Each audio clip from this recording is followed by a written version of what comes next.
स्वागत है दोस्तों करियर सेल्फ में एसपीडी साइंस की सीरीज को आगे बढ़ाते हुए मॉडल सेट 71 से डिस्कस करते हैं। तो पहला क्वेश्चन है, पनडुब्बी के अंदर से बाहर की वस्तुओं को देखने के लिए किस यंत्र का प्रयोग किया जाता है? तो पेरिस्कोप का प्रयोग किया जाता है। ये क्वेश्चन बार बार आ चुका है, हम आपको डिस्कस कर चुके हैं। आपको मतलब ये आगे के वीडियो पीछे वाला वीडियो देखना है, आपको पीछे वाला मॉडल सेट देखना है तो आप मेरे पीछे वाले प्लेलिस्ट में जाके पीछे वाला वीडियो को देख सकते हैं। एक न्यूटन कितने डाइन के बराबर होते हैं? तो 1 न्यूटन 10⁵ डाइन के बराबर होते हैं। 1 न्यूटन कितने डाइन के बराबर होते हैं? तो 10⁵ डाइन के बराबर होते हैं। 1 जूल कितने अर्ग के बराबर होते हैं? तो 10⁷ अर्ग के बराबर होते हैं। 1 जूल कितने अर्ग के बराबर होते हैं? तो 10⁷ अर्ग के बराबर होते हैं। एक प्रकाश वर्ष कितने मीटर के बराबर होता है? तो 9.46 × 10⁻15 मीटर के बराबर होता है। एक प्रकाश वर्ष कितने मीटर के बराबर होते हैं? तो 9.46 × 10⁻15 मीटर के बराबर होते हैं। अगला क्वेश्चन देखते हैं, प्रथम श्रेणी का उत्तोलक लीवर कौन होता है? तो कैंची, पिलास, कील उखाड़ने की मशीन, साइकिल का ब्रेक। ठीक है, ये क्या होता है? प्रथम श्रेणी के उत्तोलक होते हैं। ठीक है, प्रथम श्रेणी के उत्तोलक लीवर कौन होता है? तो कैंची, पिलास, कील उखाड़ने की मशीन, साइकिल का ब्रेक। कील उखाड़ने की मशीन, साइकिल का ब्रेक, कैंची और पिलास, याद रखिएगा। ये प्रथम श्रेणी के उत्तोलक हैं। द्वितीय श्रेणी के उत्तोलक लीवर कौन होते हैं? तो सरोता, नींबू निचोड़ने का मशीन। ये द्वितीय श्रेणी के उत्तोलक है। सरोता और नींबू निचोड़ने का मशीन जो है वो द्वितीय श्रेणी के उत्तोलक है, लीवर है। तृतीय श्रेणी के उत्तोलक लीवर कौन होते हैं? तो चिमटा, किसान का हल और मनुष्य का हाथ। ये हम लोगों का जो हाथ होते हैं, ठीक है, वो तृतीय श्रेणी के उत्तोलक लीवर हैं। या ठीक है, यांत्रिक ऊर्जा को विद्युत ऊर्जा में कौन परिवर्तित करता है? विद्युत ऊर्जा में परिवर्तन करने का काम, यांत्रिक ऊर्जा को विद्युत ऊर्जा में परिवर्तन करने का काम किसका है? तो डायनेमो का है, याद रखिएगा। सौर ऊर्जा को विद्युत ऊर्जा में कौन परिवर्तित करता है? तो सोलर सेल। ठीक है, जिसको जो मतलब हमारे सोलर प्लेट से मतलब प्राप्त होता है। ठीक है, सोलर प्लेट लगाने के बाद जो ऊर्जा प्राप्त होता है और जो ऊर्जा को स्टोर करते हैं वो सोलर सेल किससे प्राप्त होता है? तो सौर ऊर्जा को विद्युत ऊर्जा में रूपांतरित करने के बाद प्राप्त होता है। जब लिफ्ट ऊपर की ओर जाती है तो लिफ्ट में स्थित पिंड का भार क्या होता है? तो पिंड का भार बढ़ जाता है। जब लिफ्ट ऊपर की ओर जाती है तो लिफ्ट में स्थित पिंड का भार क्या होता है? तो बढ़ जाता है। जब लिफ्ट जो है नीचे की ओर आ जाती है तो लिफ्ट में स्थित पिंड का भार क्या होता है? तो घट जाता है। जब लिफ्ट नीचे की ओर आती है तो लिफ्ट का स्थिति में पिंड का भार क्या होता है? तो घट जाता है। वायुयान में बैठे यात्री के फाउंटेन पेन से स्याही क्यों रिस जाती है? तो वायुमंडलीय दाब कम होने के कारण। वायुमंडलीय दाब कम होने के कारण वायुयान में बैठे यात्री के फाउंटेन पेन से स्याही रिस जाते हैं। अगला क्वेश्चन देखते हैं, आपेक्षिक घनत्व किस यंत्र द्वारा मापा जाता है? तो हाइड्रोमीटर के द्वारा मापा जाता है। आपेक्षिक घनत्व जो है किस यंत्र के द्वारा मापा जाता है? हाइड्रोमीटर के द्वारा मापा जाता है। जब केस नली को पानी में डुबाया जाता है तो क्या प्रभाव पड़ता है? पानी ऊपर चढ़ जाता है, यानी अंदर धंसा हुआ होता है। ठीक है, जब केस नली पानी में डुबाया जाता है तब क्या प्रभाव पड़ता है? पानी ऊपर चढ़ जाता है, यानी अंदर धंसा होता है। अगला क्वेश्चन देखते हैं, जब केस नली को पारे में डुबाया जाता है तो क्या प्रभाव पड़ता है? पारे की सतह उभरा हुआ प्राप्त होता है। जब केस नली को पारे में डुबाया जाता है तो क्या प्रभाव पड़ता है? पारे का सतह जो है उभरा हुआ प्राप्त होता है। अगला क्वेश्चन देखते हैं, मॉडल सेट 72 का, ध्वनि कौन सी तरंग है? तो अनुदैर्ध्य तरंगे हैं। ध्वनि क्या है? तो अनुदैर्ध्य तरंगे हैं। ठीक है, अगला क्वेश्चन देखते हैं, झूलने वाले लड़की के बगल में कोई दूसरी लड़की आकर बैठ जाए तो आवर्तकाल पर क्या प्रभाव पड़ेगा? कोई प्रभाव नहीं पड़ेगा। ठीक है, ये क्वेश्चन पहले भी आ चुका है दोस्तों। यदि कोई लड़की झूला झूलते खड़ी हो जाए तो आवर्तकाल पर क्या प्रभाव पड़ेगा? आवर्तकाल घट जाएगा। यदि कोई लड़की झूला झूलते समय दूसरी लड़की आ जाए तो झूला पे कोई प्रभाव नहीं पड़ेगा, लेकिन जब कोई लड़की झूला झूलते समय खड़ी हो जाए तो आवर्तकाल क्या होगा? तो घट जाएगा। गर्मी में लोलक की लंबाई पर क्या प्रभाव पड़ता है? तो बढ़ जाती है। गर्मी में लोलक जो है वो बढ़ जाती है, जिससे क्या होता है, मतलब उसका प्रभाव क्या होगा? तो बढ़ जाएगा। गर्मी में लोलक की लंबाई पर क्या प्रभाव पड़ता है? तो बढ़ जाता है। 20 हर्ट्ज से नीचे की आवृत्ति वाले ध्वनि तरंगे को क्या कहते हैं? अवश्रव्य तरंगे कहते हैं। अवश्रव्य तरंगे कहते हैं। 20 हर्ट्ज से जो नीचे आवृत्ति वाली ध्वनि है उसको क्या कहते हैं? अवश्रव्य तरंगे कहते हैं। ये बहुत कठिनाई से हमारे कान को सुनाई देता है। ठीक है, इसीलिए इसको अवश्रव्य तरंगे कहते हैं।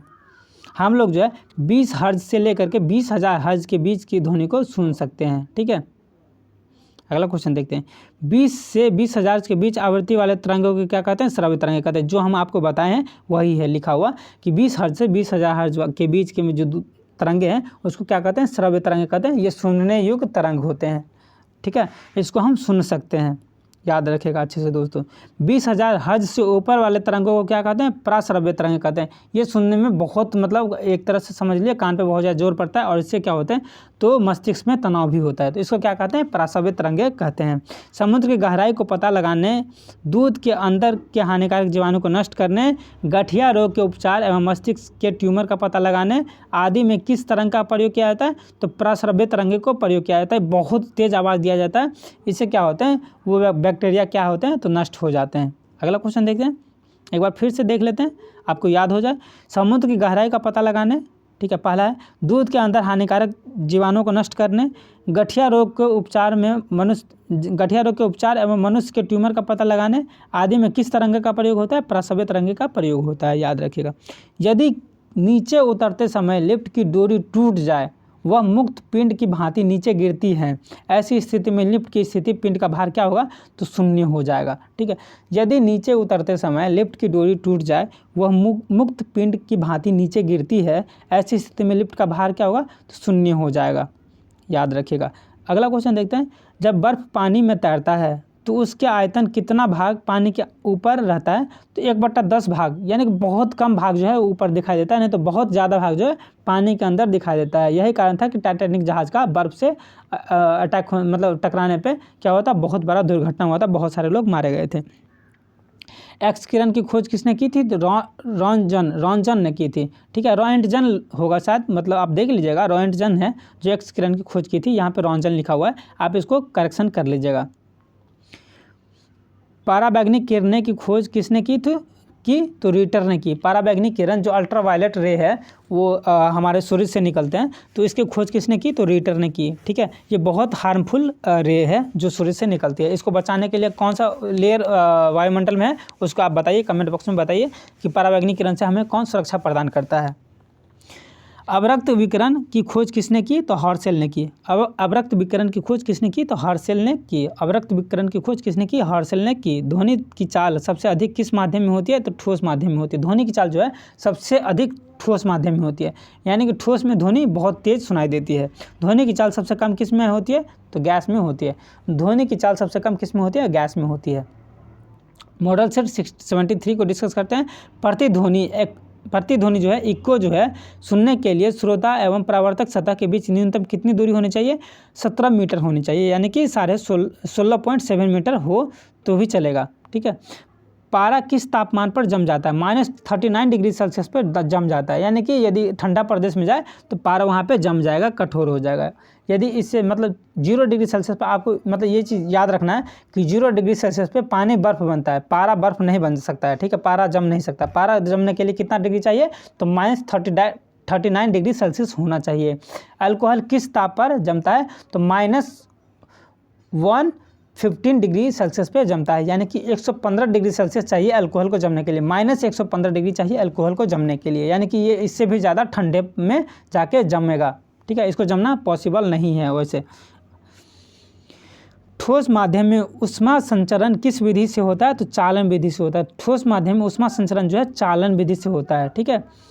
द्रवों एवं गैसों में ऊष्मा का संचरण किस विधि से होता है, संवहन विधि से होता है। द्रवों एवं गैसों में ऊष्मा संवहन विधि से होता है, जबकि ठोस माध्यम में ऊष्मा संचरण क्या होता है, चालन विधि से होता है। याद रखिएगा, ये दोनों क्वेश्चन एक साथ याद रखिएगा।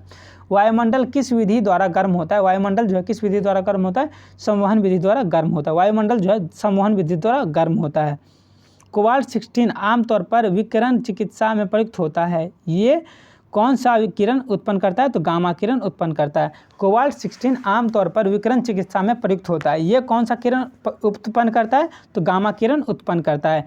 पेट अथवा शरीर के अन्य आंतरिक अंगों में अन्वेषण के लिए प्रयुक्त तकनीक एंडोस्कोपी किस सिद्धांत पर आधारित है तो पूर्ण आंतरिक परावर्तन पर आधारित है। पूर्ण आंतरिक परावर्तन पर आधारित है। पूर्ण आंतरिक परावर्तन पर आधारित है क्या तो पेट अथवा शरीर के अन्य आंतरिक अंगों के अन्वेषण के लिए प्रयुक्त तकनीक एंडोस्कोपी किस सिद्धांत पर आधारित है तो पूर्ण आंतरिक परावर्तन पर आधारित है।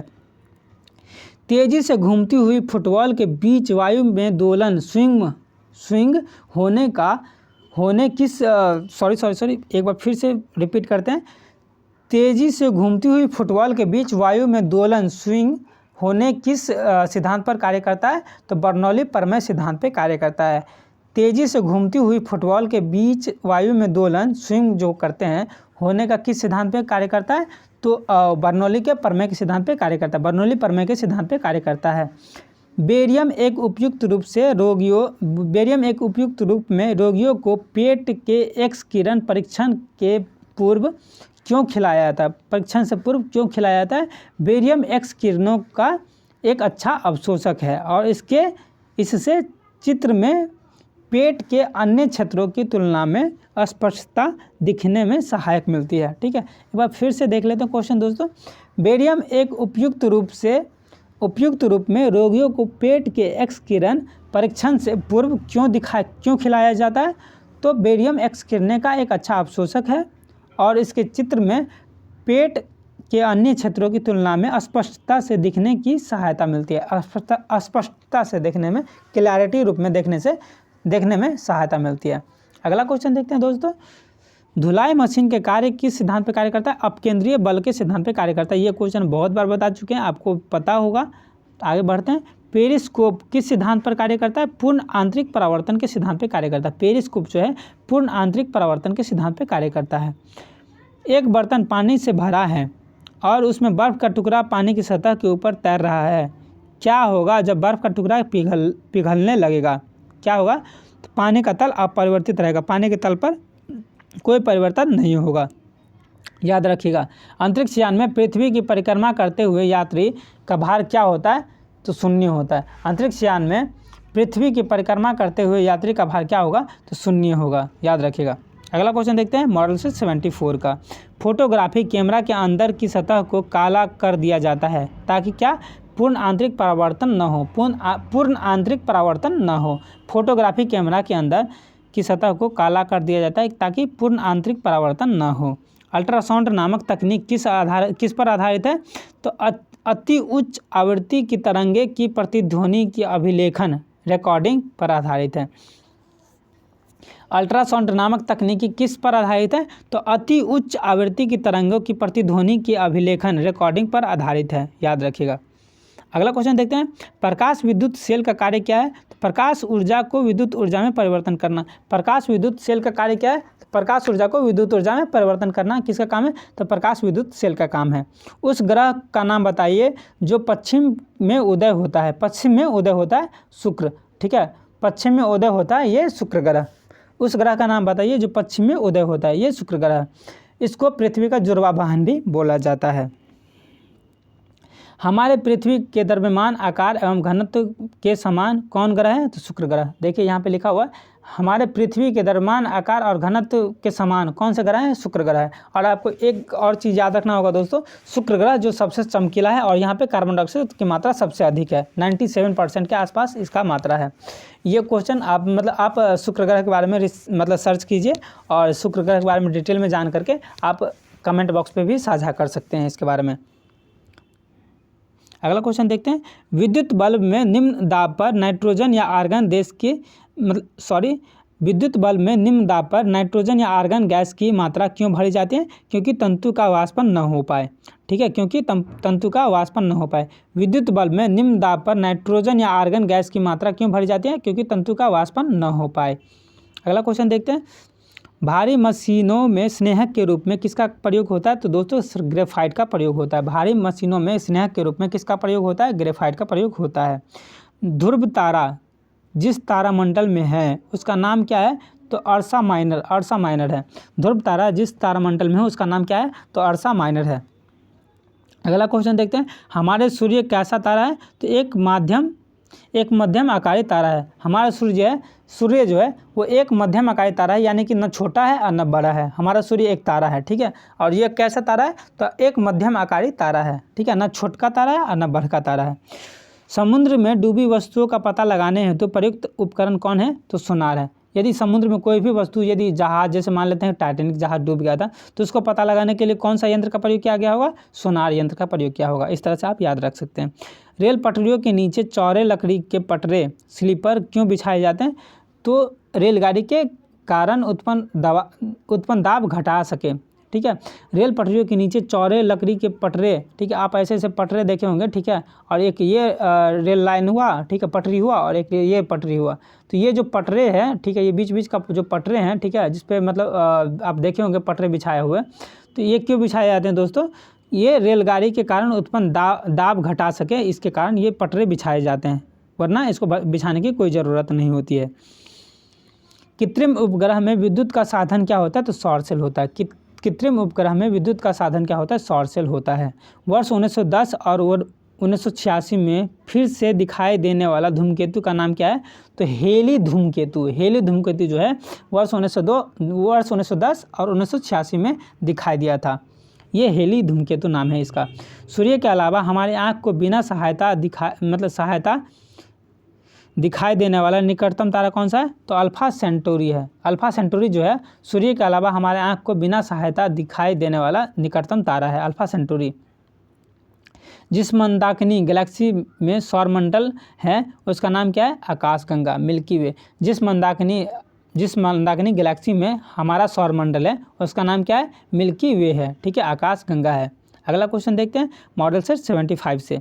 सूर्य के अलावा पृथ्वी के निकटतम तारे से प्रकाश को पृथ्वी तक आने में लगा समय कितना है? तो 4.2 वर्ष। 4.2 वर्ष लगता है, यानी कि 4 साल 2 महीना हमारे पृथ्वी तक प्रकाश आने में लगता है, पृथ्वी के मतलब सूर्य के निकटतम तारा को, ठीक है। सूर्य के अलावा पृथ्वी के निकटतम तारे से प्रकाश को पृथ्वी तक आने में कितना समय लगता है? 4.2 वर्ष लगता है। अगला क्वेश्चन देखते हैं। खगोलीय दूरी का मात्रक क्या है दोस्तों? तो प्रकाश वर्ष है। खगोलीय दूरी का मात्रक क्या है? प्रकाश वर्ष है। खगोलीय दूरी का मात्रक क्या है? प्रकाश वर्ष है। पृथ्वी की आयु का आकलन किस विधि से किया जाता है? तो यूरेनियम डेटिंग की विधि से किया जाता है। पृथ्वी की आयु का आकलन यूरेनियम डेटिंग की विधि से किया जाता है, ठीक है। आप एक क्वेश्चन बताइए मुझे कि जीवाश्म और मतलब जो वृद्ध पौधे हैं, जो मरे हुए पौधे हैं, उसका आयु निकालने के लिए कौन सी विधि का प्रयोग किया जाता है? किस विधि से उसका मतलब निकाला जाता है? आयु का गणना किस विधि से किया जाता है? उसके बारे में आप कमेंट बॉक्स में बताइए यदि आप जानते हैं तो। जीवाश्मों की आयु के निर्धारण किस विधि से होता है? तो रेडियो कार्बन विधि से होता है। ये दोस्तों यही क्वेश्चन हम पूछे थे, जो क्वेश्चन आ गया, बहुत ज़्यादा इंपॉर्टेंट क्वेश्चन है, तो इसको याद रखिएगा, कोई ज़रूरत नहीं है आपको मतलब इसको भूलने की, ठीक है, इसको भूलिएगा मत। विद्युत बल्ब का फिलामेंट किस तंतु का बना होता है? तो टंगस्टन का बना होता है। विद्युत बल्ब का फिलामेंट किस तंतु का बना होता है? टंगस्टन का बना होता है। एक पावर सॉकेट पर कई विद्युत उपकरणों को नहीं लगाया जाना चाहिए होगा, ठीक है। एक पावर सॉकेट पर कई विद्युत उपकरणों को नहीं लगाया चाहिए, क्यों? क्योंकि अति तापन के कारण बिजली की वायरिंग खराब हो जाती है। अति तापन के कारण क्या होता है? बिजली की वायरिंग खराब हो जाती है, शॉर्ट लग जाती है, ठीक है, इसीलिए नहीं लगाना चाहिए। विद्युत परिपथ में फ्यूज का कार्य क्या होता है? तो ओवरलोडिंग लघु पतन की स्थिति में परिपथ का भंग करना, ठीक है। विद्युत परिपथ में फ्यूज का कार्य क्या होता है? तो ओवरलोडिंग में लघु पतन का स्थिति में परिवर्तन का भंग करना होता है। समुद्र की गहराई मापने वाला यंत्र क्या है? तो फेदोमीटर है। समुद्र की गहराई मापने वाला यंत्र क्या है? फेदोमीटर है। वस्तु की त्रिआयामी, ठीक है, 3D प्रतिबिंबों के अभिलेखन की तकनीकी क्या कहलाती है? होलोग्राफी कहलाती है। त्रिआयामी को दोस्तों, ये त्रिआयामी लिखा है ना यहाँ पे, इसी को 3 डायमेंशन या 3D बोलते हैं। 3D आप लोग को अच्छे से जानते होंगे, ठीक है। तो वस्तु की जो 3D प्रतिबिंब है, अभिलेखन की तकनीकी क्या कहलाती है? होलोग्राफी कहलाती है, इसको याद रखिएगा। 3D तकनीकी का अभिलेखन का जो तकनीकी होता है उसका क्या कहलाता है? होलोग्राफी कहलाता है। सॉरी दोस्तों, विद्युत परिपथ में संधारित कंडेंसर का प्रयोग किस लिए किया जाता है? विद्युत आवेश के संग्रहण हेतु। विद्युत आवेश के संग्रहण हेतु क्या किया जाता है? विद्युत परिपथ में संधारित कंडेंसर का प्रयोग किया जाता है। पुरुषों की अपेक्षा स्त्रियों के स्वर के तीक्ष्ण होने के कारण क्या है? तो उच्च आवृत्ति है। पुरुषों की अपेक्षा स्त्रियों के स्वर के तीक्ष्ण होने के कारण उच्च आवृत्ति है। अगला क्वेश्चन, ध्वनि उच्च वेग से कम गमन करती है 30 डिग्री सेल्सियस के आर्द्र वायु में। ध्वनि उच्च वेग से कम गमन करती है 30 डिग्री सेल्सियस के आर्द्र वायु में। 30 डिग्री सेल्सियस के आर्द्र वायु में ध्वनि उच्च वेग से कम गमन करती है 30 डिग्री सेल्सियस के आर्द्र वायु में। साबुन के बुलबुले को श्वेत वर्णी प्रकाश में देखने पर उसमें अनेक रंग दिखाई पड़ने के कारण क्या है? तो प्रकाश का व्यक्तीकरण, प्रकाश के व्यक्तीकरण। साबुन के बुलबुले को श्वेत वर्णी प्रकाश में देखने पर उसमें अनेक दिखाई पड़ने वाले कारण हैं श्वेत वर्ण प्रकाश के व्यक्तीकरण, प्रकाश के व्यक्तीकरण। सूर्यास्त के पूर्व सूर्य गहरा नारंगी लाल अभियुक्त प्रतीत होता है। सूर्यास्त के पूर्व सूर्य गहरा नारंगी लाल अभियुक्त प्रतीत होता है प्रकाश के प्रकीर्णन के कारण। प्रकाश के प्रकीर्णन के कारण क्या होता है? तो सूर्यास्त के पूर्व गहरा नारंगी लाल अभियुक्त मतलब प्रतीत होता है। इसका मतलब ये हुआ कि सूर्यास्त के समय जो है सूर्य लाल दिखाई पड़ता है। वो किसके कारण दिखाई पड़ता है? तो प्रकाश के प्रकीर्णन के कारण। इतना मतलब जो लिखा हुआ है इसके भाषा पर मत जाइए, आप शॉर्टकट में समझिए। कार के हेड लैंप में कौन सा दर्पण होता है? हेड लैंप में कौन सा दर्पण होता है? पैराबोलिक अवतल दर्पण होता है। पैराबोलिक अवतल दर्पण होता है कहाँ? तो कार के हेड लैंप में। अगला क्वेश्चन देखते हैं। तो दंत चिकित्सा किस दर्पण का प्रयोग करते हैं? तो अवतल दर्पण का प्रयोग करते हैं। दंत चिकित्सा अवतल दर्पण का प्रयोग करते हैं। दंत चिकित्सा अवतल दर्पण का प्रयोग करते हैं, हमेशा याद रखिएगा। मॉडल सेट 76 देखते हैं। तो मोटर वाहन के पीछे दृश्य देखने के लिए कौन से दर्पण का प्रयोग होता है? तो उत्तल दर्पण का प्रयोग होता है। ठीक है। जब किसी व्यक्ति द्वारा पूर्ण प्रतिबिंब देखने हैं तो समतल दर्पण की न्यूनतम लंबाई क्या होनी चाहिए? तो व्यक्ति की लंबाई की आधी होनी चाहिए। याद ही हो गया होगा अब क्वेश्चन ये। तारे के टिमटिमाने किसके कारण होते हैं? तो वायुमंडलीय अपवर्तन के कारण ये क्या होता है? तो तारे टिमटिमाने लगते हैं। पूर्ण सूर्य ग्रहण, सूर्य का कौन सा भाग दिखाई पड़ता है? पूर्ण सूर्य ग्रहण में सूर्य का कौन सा भाग दिखाई पड़ता है? तो कोरोना, किरीट दिखाई पड़ता है। कोरोना जो होते हैं दोस्तों, तो सूर्य के सबसे बाहर का भाग होता है। ठीक है, जैसे सूर्य है, ठीक है, इसके बाद ये मतलब जो सबसे ऊपर वाला जो प्रकाश का भाग होता है जहाँ से गर्मी निकलती है, इसको क्या बोलते हैं? कोरोना बोलते हैं। तो जब पूर्ण सूर्य ग्रहण हो जाए तो ये कोरोना वाला जो भाग है वही सिर्फ दिखाई पड़ते हैं। ठीक है, याद रखिएगा। रेडार का प्रयोग क्या है? तो रेडार का प्रयोग है वायुयान जैसी वस्तुओं की पहचान और स्थिति निर्धारण करने हेतु करते हैं। रेडार का प्रयोग क्यों करते हैं? तो वायुयान जैसी वस्तुओं की पहचान और स्थिति निर्धारण करने हेतु रेडार का प्रयोग करते हैं, याद रखिएगा। थर्मस फ्लास्क में पेयजल पदार्थों को लंबे समय तक ठंडा या गर्म करने के कारण क्या है? तो दोहरी दीवारों के भीतरी सतह पर रजत लेप या दोहरी दीवारों के बीच निर्वात होना। ठीक है, ये दोहरी दीवारों के बीच में जो वैक्यूम बना होता है, ठीक है, चाहे दोहरी दीवारों के बीच में रजत लेप लगाया जाता है, उसके कारण क्या होता है? तो थर्मस फ्लास्क में कोई भी सामान जो ठंडा और गर्म अधिक समय तक रह पाता है। अगला क्वेश्चन देखते हैं। रेफ्रिजरेटर का हिमीकरण कक्ष फ्रीजर उसमें सबसे ऊपर क्यों लगाया जाता है? जाता है दोस्तों? जिससे यह संवहन धारा के समुचित प्रवाह के धीरे धीरे भीतरी भाग को ठंडा कर सके। ठीक है, इसलिए लगाया था। आप देखे होंगे, फ्रीज में देखे होंगे, सबसे ऊपरी सतह पे हिमकरण कक्ष लगाया जाता है, फ्रीजर लगाया जाता है, जहाँ पे बर्फ़ को हम जमा सकते हैं। क्यों लगाया जाता है ऐसा? तो क्योंकि जिससे यह संवहन धारा समुचित प्रवाह से सारे भीतरी भाग को ठंडा कर सके, इसीलिए लगाया जाता है। सूर्योच्च अपहेलियन, ठीक है, अपहेलियन क्या है? सूर्योच्च अपहेलियन क्या है? तो सूर्य की परिक्रमा में वह बिंदु जब वह सूर्य से अधिकतम दूरी पर हो उसे सूर्योच्च कहते हैं। ठीक है, सूर्योच्च कहते हैं। सूर्योच्च क्या है? तो सूर्य की परिक्रमा में वह बिंदु जब सूर्य से अधिकतम दूरी पर हो उसे क्या कहते हैं? सूर्योच्च कहते हैं। भूमि उच्च अपोजी क्या है? तो भूमि उच्च या अपोजी क्या है? तो चंद्रमा के कृत्रिम उपग्रह की पृथ्वी की अधिकतम दूरी वाली स्थिति को भूमि उच्च या अपोजी कहते हैं। ठीक है, भूमि उच्च या अपोजी किसे कहते हैं? तो चंद्रमा का कृत्रिम उपग्रह, ठीक है, मानव निर्मित उपग्रह की पृथ्वी से अधिकतम दूरी वाला स्थिति को क्या कहते हैं? भूमि उच्च कहते हैं। ठीक है, अपोजी कहते हैं। EEG विद्युत मस्तिष्क लेखी इलेक्ट्रोसेफालोग्राफ, ठीक है, इलेक्ट्रोइंसेफलोग्राफ। सॉरी दोस्तों, हाँ, प्रोनाउंसिएशन में थोड़ा प्रॉब्लम आ रहा है। ठीक है, लेकिन EEG विद्युत मस्तिष्क लेखी इलेक्ट्रोइंसेफलोग्राफ किससे संबंधित है? इलेक्ट्रोइंसेफलोग्राफ किससे संबंधित है? तो मस्तिष्क से संबंधित है। EEG विद्युत मस्तिष्क लेखी इलेक्ट्रोइंसेफलोग्राफ किससे संबंधित है? तो मस्तिष्क से संबंधित है। सॉरी दोस्तों प्रोनाउंसिएशन के लिए। क्यूरिक किसकी इकाई है? तो रेडियो एक्टिव धर्मिता की इकाई है। क्यूरिक किसकी इकाई है? तो रेडियो एक्टिव धर्मिता की इकाई है। ठीक है, अगला क्वेश्चन देखते हैं। कैंडिला किसका मात्रक है? तो ज्योति तीव्रता का मात्रक है। कैंडिला किसका मात्रक है दोस्तों? तो ज्योति तीव्रता का मात्रक है। खाद्य ऊर्जा किस इकाई में मापा जाता है? तो कैलोरी में मापा जाता है। खाद्य ऊर्जा जो है किस इकाई में मापा जाता है? कैलोरी में मापा जाता है। मॉडल से 77 को देखते हैं। जल में तैरता न्यूटन की गति किस नियम का कारण संभव है? तो न्यूटन के तृतीय नियम के कारण संभव है। ठीक है, न्यूटन के तृतीय नियम के कारण क्या होता है? तो जल में तैरना न्यूटन के किस नियम के कारण किस नियम से संभव है? तो न्यूटन के तीसरे नियम से संभव है। न्यूटन की गति का प्रथम नियम क्या कहलाता है? तो जड़त्व का नियम कहलाता है। ठीक है, न्यूटन के गति का प्रथम नियम जो है वो जड़त्व का नियम कहलाता है। ठीक है, और इसी नियम से F बराबर ma, आपको याद होगा F बराबर ma जो परिभाषा निकला बल का, इसी न्यूटन के प्रथम गति के नियम से निकला है। ठीक है, तो आप दोनों ये चीज़ याद रखिएगा।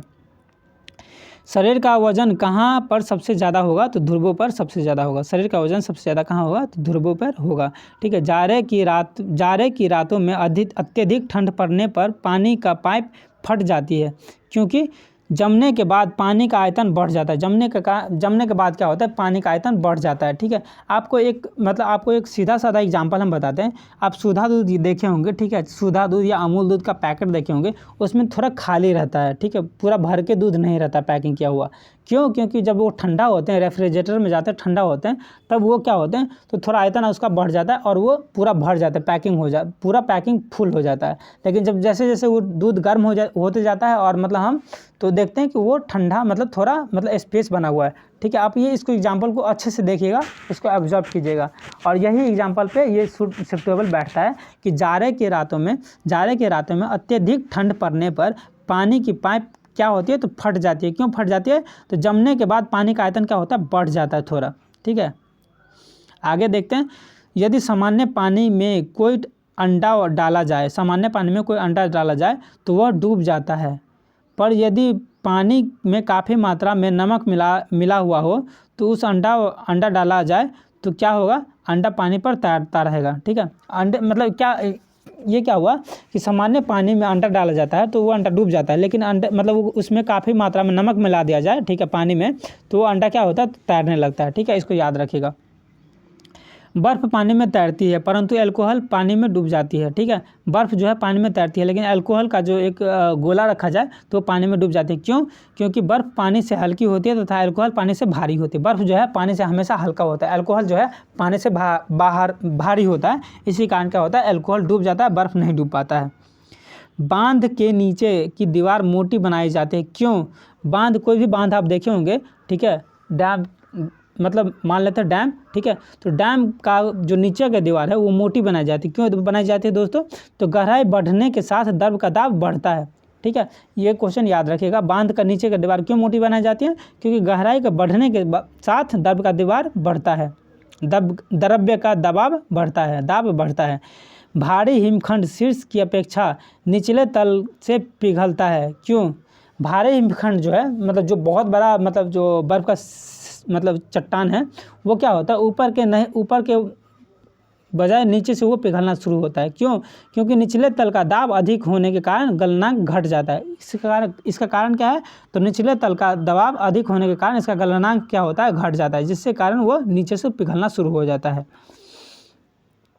साबुन के बुलबुले अंदर का दाब पर क्या प्रभाव पड़ता है? साबुन के बुलबुले के अंदर का दाब पर क्या प्रभाव पड़ता है? वायुमंडलीय दाब से अधिक होता है। वायुमंडलीय दाब से अधिक होता है। जब दूध को मथनी से मथा जाए तो उसमें मक्खन अलग होता है। यह किस कारण से होता है? तो अपकेंद्रीय बल के कारण से होता है। जब दूध को मथनी से मथा जाए तो वो मक्खन अलग होता है। वो किस कारण होता है? तो अपकेंद्रीय बल के कारण होता है। यही अपकेंद्रीय बल जिसके कारण वॉशिंग मशीन भी इसी सिद्धांत पे काम करता है। इसी सिद्धांत पे दूध से मथनी निकलता है और मक्खन अलग होता है, अपकेंद्रीय बल के सिद्धांत पे ही। तो दोनों क्वेश्चन साथ में याद रखिएगा। जब एक पत्थर को चांद की सतह से पृथ्वी पर लाया जाता है तो क्या होता है? उसका भार बदल जाएगा लेकिन द्रव्यमान ज्यों का त्यों रहेगा। ठीक है, जब एक पत्थर को चांद से सतह से पृथ्वी पर लाया जाएगा तो उसका भार बदल जाएगा लेकिन वो द्रव्यमान जो है ज्यों का त्यों रहेगा। किसी लिफ्ट में बैठे हुए व्यक्ति को अपना भार कब अधिक मालूम पड़ता है? जब लिफ्ट त्वरित गति से ऊपर जा रही हो। ठीक है, किसी लिफ्ट में बैठे व्यक्ति को अपना भार कब अधिक मालूम पड़ता है? जब लिफ्ट त्वरित गति से ऊपर जा रही हो। ठीक है। ताप में सेल्सियस पैमाने पर परम शून्य ताप का मान कितना क्या होगा, तो -273 डिग्री सेल्सियस।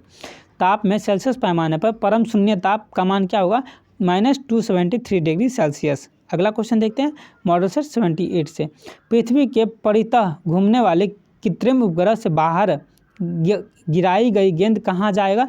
पृथ्वी के परितः घूमने वाले कृत्रिम उपग्रह से बाहर गिराई गई गेंद कहाँ जाएगा। पृथ्वी के परितः उपग्रह के समान आवर्तकाल के साथ उसी कक्षा में घूमती रहेगी। ठीक है, देखिए ये क्वेश्चन दोस्तों, पृथ्वी के परितः घूमने वाले उपग्रह, ठीक है, पृथ्वी से समांतर घूमने वाले उपग्रह जो है उससे बाहर यदि गिराया जाए गेंद तो कहाँ जाएगा गेंद, कि पृथ्वी के परितः उपग्रह मतलब पृथ्वी के समानांतर जो घूमते रहता है जो उपग्रह, उसी के साथ वो आवर्तकाल में घूमती रहेगी। वो जो गेंद है वो भी घूमना शुरू कर देगा। किसके कारण, क्योंकि पृथ्वी में गुरुत्वाकर्षण बल है, वो उससे बाहर जाने नहीं देगा और वो वहाँ पे हवा नहीं है तो वो मतलब नीचे आ भी नहीं सकता है, वहाँ पे घूमने लगेगा वो। ये क्वेश्चन याद रखिएगा। अगला क्वेश्चन है कि एक लिफ्ट में किसी व्यक्ति का प्रत्यक्ष भार वास्तविक भार से कम होता है। एक लिफ्ट में किसी व्यक्ति का प्रत्यक्ष भार जो है वास्तविक भार से कम होता है जब लिफ्ट कहाँ जा रही हो, त्वरण के साथ नीचे जा रही हो। त्वरण के साथ नीचे जा रही हो तो क्या होगा, एक लिफ्ट में किसी व्यक्ति का प्रत्यक्ष भार वास्तविक भार से कम हो जाएगा। कब, जब त्वरण के साथ नीचे जा रही हो। ठीक है, अगला क्वेश्चन देखते हैं। यदि लोलक की लंबाई 4 गुनी कर दी जाए तो लोलक के झूलने का समय क्या प्रभाव पड़ेगा, तो दुगुना हो जाएगा। यदि लोलक की लंबाई 4 गुनी कर दी जाए तो लोलक पर झूलने वाला समय का प्रभाव क्या होगा, तो दुगुना हो जाएगा। केल्विन का मान मानव शरीर में सामान्य ताप क्या है, तो 310 केल्विन है, यानी कि 310 केल्विन है। केल्विन मान में मानव शरीर का सामान्य ताप क्या है, तो 310 केल्विन है, याद रखिएगा। एक जल को 10 डिग्री सेल्सियस से 0 डिग्री सेल्सियस तक ठंडा किया जाए तो क्या प्रभाव पड़ेगा। जल का आयतन 4 डिग्री सी तक कम होगा फिर बढ़ेगा। यदि जल को 10 डिग्री सेल्सियस से 0 डिग्री तक ठंडा किया जाए, 10 डिग्री सेल्सियस से 0 डिग्री तक ठंडा किया जाए तो क्या प्रभाव पड़ेगा, जल का आयतन 4 डिग्री सेल्सियस से कम होगा और फिर बढ़ेगा। ठीक है, अगला क्वेश्चन देखते हैं। बर्फ दाब बढ़ाने से क्या प्रभाव पड़ेगा, उसका गलनांक घट जाएगा। बर्फ पर दाब बढ़ाने से क्या प्रभाव पड़ेगा, उसका गलनांक बढ़ जाएगा, इसका गलनांक घट जाएगा। सॉरी दोस्तों, उसका गलनांक घट जाएगा। बर्फ पर दाब बढ़ाने से क्या प्रभाव पड़ेगा, उसका गलनांक घट जाएगा। ठीक है, अगला क्वेश्चन देखते हैं। पूर्ण विक्रम उत्ताप मापी टोटल रेडिएशन पैरोमीटर। ठीक है, पूर्ण विक्रम उत्ताप मापी टोटल रेडिएशन पैरोमीटर किस सिद्धांत पे कार्य करता है दोस्तों, तो स्टीफन के नियम पे कार्य करता है, स्टीफन के नियम पे कार्य करता है। ठीक है, अगला क्वेश्चन देखते हैं।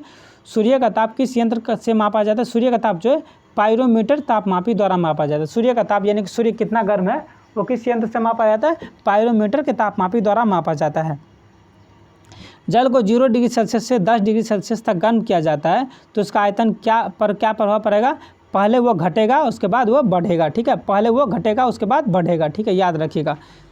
जल को 0 डिग्री सेल्सियस से 10 डिग्री सेल्सियस तक गर्म किया जाए तो क्या होगा आयतन, उसका पहले तो घटेगा वो, लेकिन बाद में वो बढ़ना शुरू कर देगा।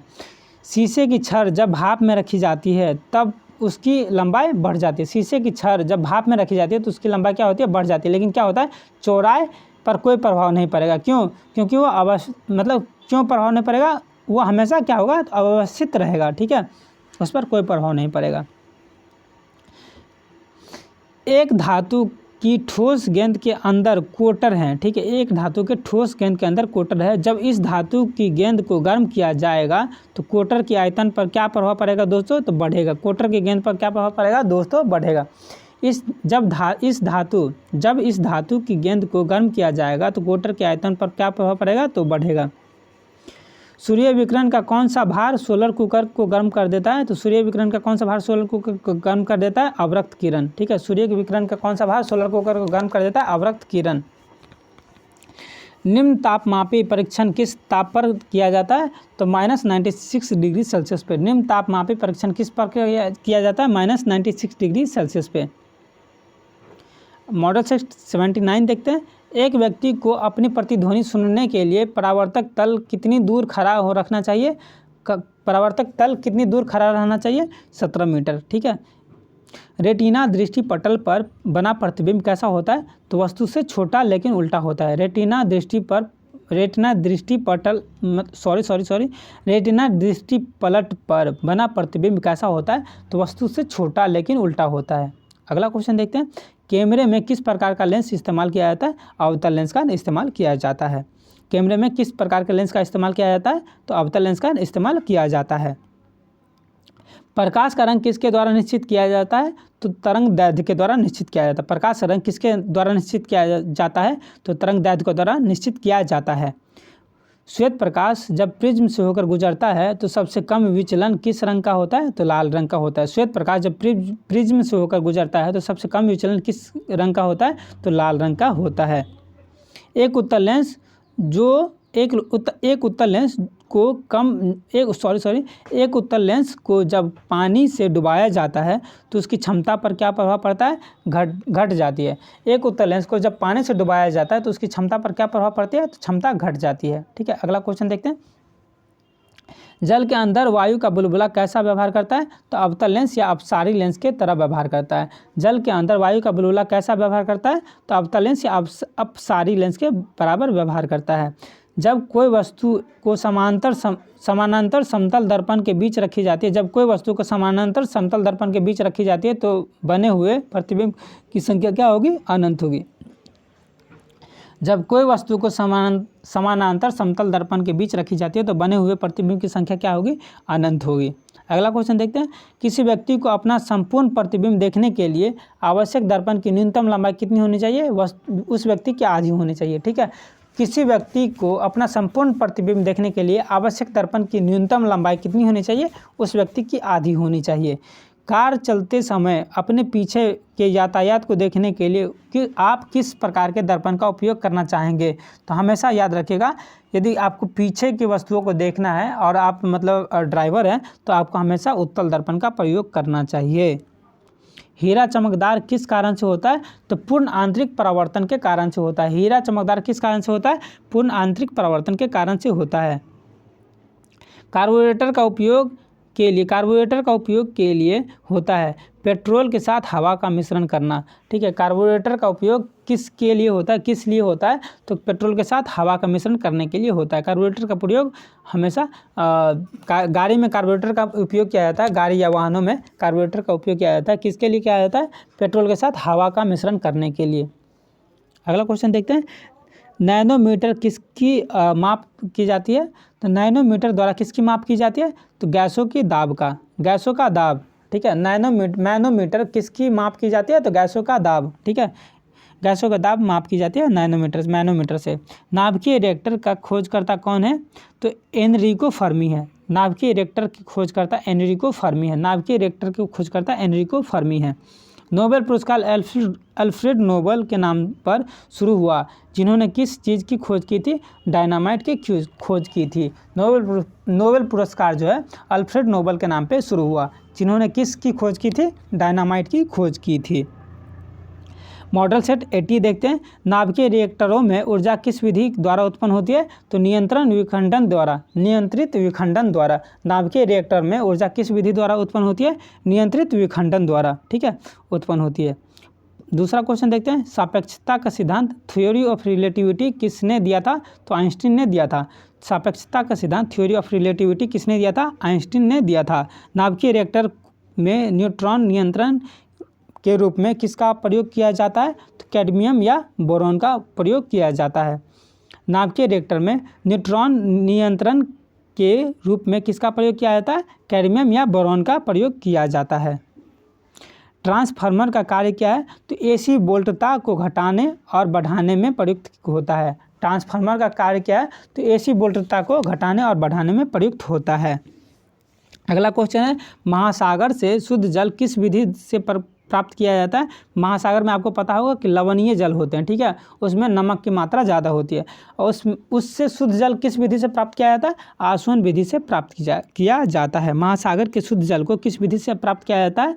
तो आसवन विधि से प्राप्त किया जाता है, याद रखिएगा। अगला क्वेश्चन देखते हैं, किस प्रक्रमण द्वारा समुद्र जल से सामान्य लवण प्राप्त किया जाता है? किस प्रक्रमण द्वारा समुद्र जल से सामान्य लवण प्राप्त किया जाता है? वाष्पीकरण द्वारा। किस प्रक्रमण द्वारा समुद्र जल से सामान्य लवण प्राप्त किया जाता है? वाष्पीकरण द्वारा। ठीक है, अगला क्वेश्चन देखते हैं, कपड़े धोने वाला सोडा का सूत्र क्या है? तो Na2CO3 × 10H2O। कपड़े धोने वाला सोडा का सूत्र है Na2CO3 × 10H2O। इससे क्या होता है? कपड़े धोने का सोडा तैयार होता है। कठोर जल साबुन के साथ अच्छी तरह से झाग क्यों नहीं देता? कठोर जल जो है वो साबुन के साथ अच्छी तरह से झाग क्यों नहीं देता? क्योंकि इसमें कैल्शियम तथा मैग्नीशियम के कार्बोनेट घुले होते हैं। इसमें कैल्शियम तथा मैग्नीशियम के कार्बोनेट घुले होते हैं। ठीक है, याद रखिएगा। अगला क्वेश्चन देखते हैं, खाद्य तेलों में वनस्पति घी किस प्रक्रमण द्वारा बदला जाता है? तो हाइड्रोजनीकरण द्वारा बदला जाता है। हाइड्रोजनीकरण द्वारा बदला जाता है। ठीक है, याद रहेगा। खाद्य तेलों में वनस्पति घी किस प्रक्रमण द्वारा बदला जाता है? तो हाइड्रोजनीकरण द्वारा बदला जाता है। अगला क्वेश्चन देखते हैं, लॉन्ड्री साबुन क्या है? लॉन्ड्री साबुन क्या है? तो प्राकृतिक स्रोत के उच्चतर वसा अम्लों के सोडियम लवणों को मिश्रण। ठीक है, प्राकृतिक स्रोत के उच्चतर वसा लवणों के सोडियम लवणों का मिश्रण। ठीक है, ये क्या है? तो लॉन्ड्री साबुन है। लॉन्ड्री साबुन क्या है? तो प्राकृतिक स्रोत के उच्चतर वसा अम्लों के सोडियम लवणों का मिश्रण। ठीक है, अगला क्वेश्चन देखते हैं, संश्लेषित अपमार्जन डिटर्जेंट क्या है? संश्लेषित अपमार्जन डिटर्जेंट क्या है दोस्तों? तो एरोमेटिक तथा एलिफेटिक सल्फोनिक अम्लों के सोडियम लवण के मिश्रण। एरोमेटिक तथा एलिफेटिक सल्फोनिक अम्लों के सोडियम के मिश्रण। ठीक है, ये क्या है? तो संश्लेषित अपमार्जक डिटर्जेंट क्या है? तो एरोमेटिक तथा एलिफेटिक सल्फोनिक अम्लों के सोडियम लवण के मिश्रण। याद रखिएगा। रासायनिक तौर पर हीरा क्या है? तो शुद्ध कार्बन है। रासायनिक तौर पर हीरा क्या है? शुद्ध कार्बन है। रासायनिक तौर पर हीरा क्या है? शुद्ध कार्बन है। जल आपूर्ति के लिए प्रयोग की जाने वाली जल का शोधन प्यूरिफिकेशन किस प्रक्रिया द्वारा होता है? तो क्लोरीनीकरण के द्वारा होता है। क्लोरीनीकरण के द्वारा होता है। जल की आपूर्ति के लिए प्रयोग की जाने वाले जल का शोधन प्यूरिफिकेशन किस प्रक्रिया द्वारा होता है? तो क्लोरीनीकरण के द्वारा होता है। प्राकृतिक रबर को अधिक मजबूत तथा प्रत्यास्थ इलास्टिक बनाने के लिए उसमें क्या मिलाया जाता है? तो सल्फर मिलाया जाता है। प्राकृतिक रबर को अधिक मजबूत तथा प्रत्यास्थ इलास्टिक बनाने के लिए क्या मिलाया जाता है? तो सल्फर मिलाया जाता है।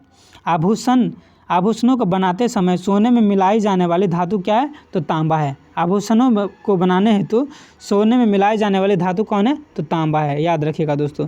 इसी के साथ आज का लेक्चर समाप्त करते हैं।